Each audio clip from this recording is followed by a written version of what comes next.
मोदींच्या कोल्हापूर दौऱ्यावरून संजय राऊतांनी निशाणा साधलेला आहे। शाहू महाराजांचा पराभव करण्यासाठी मोदी येत आहेत। शिवरायांच्या गादी विरोधात मोदी प्रचार करण्यासाठी येत आहेत, असा घणाघात संजय राऊतांनी केलाय। शाहू महाराजांना बिनविरोध निवडून द्यावं ही इच्छा होती, असंही राऊतांनी म्हटलंय। तर आज आपल्याला माहिती आहे पंतप्रधानांची कोल्हापुरात सभा होते, त्याच पार्श्वभूमीवर संजय राऊतांनी पंतप्रधानांवर निशाणा साधलेला आहे।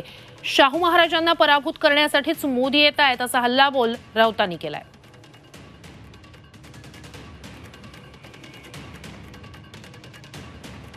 आमची इच्छा होती की छत्रपती शाहूंना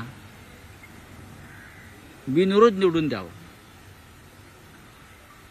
आणि महाराष्ट्राची जी परंपरा आहे शाहू फुले आंबेडकरांची, त्या परंपरेचा सन्मान करावा।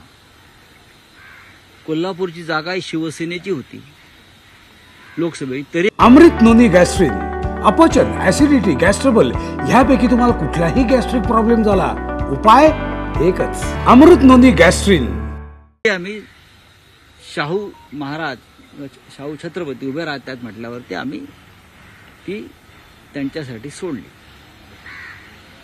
पण भारतीय जनता पक्षातर्फे नरेंद्र मोदी हे शाहूंच्या विरोधामध्ये प्रचार करण्यासाठी येत आहेत। महाराष्ट्राची जनता हे कधीच विसरणार नाही की नरेंद्र मोदी हे कोल्हापुरात शाहूंच्या विरोधामध्ये प्रचार करण्यासाठी आले होते।